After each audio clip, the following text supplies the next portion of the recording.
ഇത് മാധവി നമ്മുടെ കഥയിലെ ഒരു പ്രധാന കഥാപാത്രമാണ്. നമ്മുടെ നായികയുടെ മുത്തശ്ശി. ആളുടെ സ്വഭാവത്തെക്കുറിച്ച് ഞാൻ പറയണ്ടല്ലോ, ആളിത്തി ടെററാണ്. ഇത് ലക്ഷ്മിയമ്മ, നമ്മുടെ നായികയുടെ അമ്മ. പാവ ഒരു വീട്ടമ്മയാണ്. ആളുടെ ഭർത്താവ് കാർ അപകടത്തിൽ വെച്ച് മരിച്ചുപോയി. ഇതാണ് സന്തോഷ്, മാധവി മുത്തശ്ശിയുടെ ഇളയ സന്താനം. ആളൊരു പോലീസ് ഓഫീസറാണ്.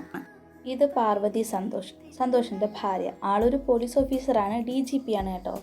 ഇതാണ് നമ്മുടെ കഥാനായകൻ്റെ അമ്മ ഫാമ. ആളെക്കുറിച്ച് പറയുകയാണെങ്കിൽ മക്കളെ കഴിഞ്ഞിട്ടേ മറ്റാരുമുള്ളൂ. ഫാമയുടെ ഭർത്താവും കാർ അപകടത്തിൽപ്പെട്ട് മരിച്ചുപോയി. ഇത് ജിതിൻ സന്തോഷ്, ജിത്തു എന്ന് വീട്ടിൽ വിളിക്കും. ആളൊരു ബിസിനസ് മാനാണ്. ഇതാണ് പവിത്ര സന്തോഷ്, ഡോക്ടറാണ്, എല്ലാവരുടെയും പവി. ഇത് കാവ്യ ശരത്, ടീച്ചറാണ്. ആളൊരു പാവമാണ് കേട്ടോ. ഇത് സത്യദേവ്, ഡോക്ടറാണ്. ആളുടെ സ്വഭാവത്തെക്കുറിച്ച് ചോദിച്ചാൽ എ സ്വീറ്റ് ജെന്റിൽമാൻ. ഇതാണ് Gauri Vasudev, a beauty and ക്യൂട്ടികൾ. എല്ലാവരുടെ പുന്നാര ഗൗരി. ഇത് വിശ്വനാഥ്, ബിസിനസ് മാനാണ്. ദയാ വാസുദേവ് പഠിത്തമൊക്കെ കഴിഞ്ഞ് ഇപ്പോൾ ഒരു കമ്പനിയിൽ വർക്ക് ചെയ്യുകയാണ്. Kashinathan, a businessman. ആളെക്കുറിച്ച് പറയുകയാണെങ്കിൽ അനിയത്തി കഴിഞ്ഞ് മറ്റാരും ഉള്ളൂ. Rudra Vasudev, a businessman, നമ്മുടെ കഥയിലെ കഥാനായകൻ. ശ്രീബാല, നമ്മുടെ നായകി. ഇപ്പോൾ വീട്ടിൽ പഠിത്തമൊക്കെ കഴിഞ്ഞ് വെറുതെ ഇരിക്കുകയാണ്. ആൾ ക്യൂട്ടാണ്.